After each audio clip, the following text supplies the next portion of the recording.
اللہ ولی الذین آمنوا۔ پھر نبی علیہ السلام نے ارشاد فرمایا کہ میں نے تیسری عورت کو دیکھا کہ وہ جہنم میں اپنے پستانوں کے بل لٹکی ہوئی تھی۔ پوچھا گیا کہ یہ کون؟ نبی علیہ السلام نے فرمایا کہ یہ دنیا میں زنا کی مرتکب ہونے والی، غیر محرم کو اپنے جسم کو ہاتھ لگانے کا موقع جو دیتی تھی اس کو پستانوں کے بل لٹکا دیا جائے گا۔ آج کے دور میں اس گناہ کا جو سب سے بڑا ذریعہ ہے نا وہ سیل فون ہے۔ اس گناہ کا اس وقت جو سب سے زیادہ، یعنی ایک زمانہ تھا کہ موسیقی اس کا ذریعہ تھا، پھر ایک زمانہ آ گیا کہ ٹی وی اس کا ذریعہ بن گیا، آج وہ زمانہ ہے کہ سیل فون اس کا ذریعہ ہے۔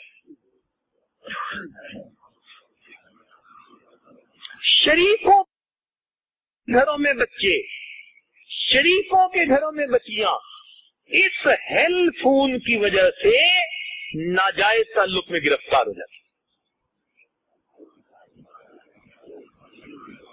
چونکہ ہم سے نوجوان پوچھتے رہتے ہیں نا مسئلے، پھنستے ہیں تو بھی آتے ہیں، آدمی پریشان ہوتا ہے تو یا پیر کو بتاتے ہیں یا حکیم کو بتاتے ہیں، حکیم کو بتاتے ہیں جسمانی علاج کے لیے اور پیر کو بتاتے ہیں روحانی علاج کے لیے۔ تو ہم نے کم از کم 100 بچوں سے انٹرویو کیے۔ یہ حیار پاک نام نے جو کتاب لکھی نا یا لکھ رہے ہیں تو اس کو ہم نے حقیقت پر مبنی بنایا۔ 100 بچے جو ان گناہوں میں ملوث رہے تھے ان کو ہم نے پوچھا کہ بتاؤ بھائی وجوہات کیا ہوتی ہیں، کیا ہوتی ہیں، باقاعدہ انٹرویو کیا مختلف ملکوں میں۔ یہ بات سامنے آئی کہ اس وقت اس گناہ کا سب سے بڑا ذریعہ انسان کا سیل فون ہے۔ ایس ایم ایس میسج، خرچہ بھی کوئی نہیں اور بیڈ روم میں کمبل کے اندر سے ایس ایم ایس میں پہنچے ہوئے۔ ماں باپ کو کیا پتا کہ بیٹا میسج سن رہا ہے یا بیٹی میسج سن رہی ہے۔ ایک دوسرے کو صبح کے وقت جگاتے ہیں، وہ اس کو جگا رہے ہیں، وہ اس کو جگا رہی، اور اوپر سے سیل فون کی بجائے بیل کے اوپر سے وائبریشن آ گئی۔ ایک مصیبت کہ اگر ہے بھی صحیح کسی کے پاس تو ساتھ والے کو پتہ نہیں، وہ بس جیسے دل دھڑکتا ہے نا وہ دل ہی دھڑکتا ہے۔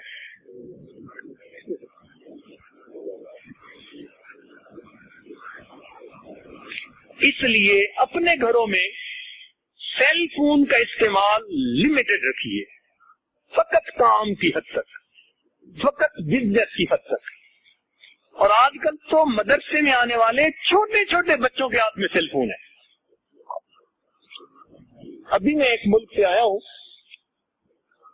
تو وہاں ایک عالم کہنے لگے کہ میں نے اپنی کلاس کے بچوں کی اچانک تلاشی لی تو 9 چھوٹے بچوں کے جیبوں سے سیل فون نکلے۔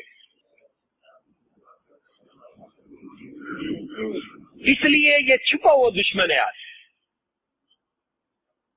بہانے بڑے، ابو میں سکول میں ہوتی ہوں تو پھر بتانا پڑتا ہے میں کہاں پہ ہوں، کچھ ہو جاتے ہیں، سب بہانے ہیں، سب جھوٹ ہے، مقصد کوئی اور ہوتا ہے۔ تو کوئی ضرورت نہیں نئے نئے ماڈل کے فون لے کے دینے کی۔ اور ہمارے سامنے کوئی ایسے کیس آئے کہ جو بد کردار نوجوان ہوتے ہیں وہ خود سیل فون لے کے اس بچی تک پہنچا دیتے ہیں، ماں باپ کو پتہ ہی نہیں ہوتا کہ سیل فون ہے یا نہیں، اس کے ہاتھ میں پہنچا ہوا ہوتا ہے، بل بھی کوئی پے کر رہا ہوتا ہے۔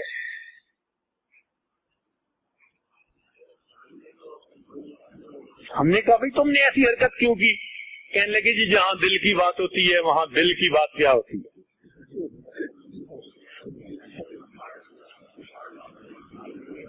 2 مہینے پہلے ایک ملک کا سفر کر کے میں آیا، اس ملک میں ایک باپردہ بچی نے سیل فون کے ذریعے کسی نوجوان کے ساتھ اتنا تعلق بڑھایا کہ خفیہ نکاح کر لیا، 3 سال تک ماں باپ کو پتہ نہ چلا، اور لڑکے لڑکی کا نکاح، اور یہ پردہ دار بچی ہے اور نیکوکار گھرانے کی بچی ہے۔ جب یہ واقعات پیش آنے لگے تو پھر سمجھنا چاہیے کہ یہ کس قدر خطرناک چیز ہے۔ اس لیے اس کو میں ہیل خون کہتا ہوں۔ یہ خون نہیں، یہ خون ہے، عزتوں کا خون ہے، پکی بات ہے۔ اس لیے اس کا دشمن بن جائیے اور اس کو بس مقصد کے لیے استعمال کیجیے، اپنے بزنس کے لیے۔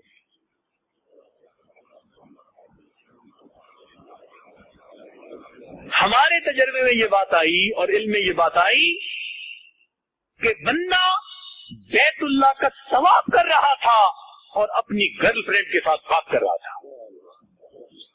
کیا رونا روئے ہم؟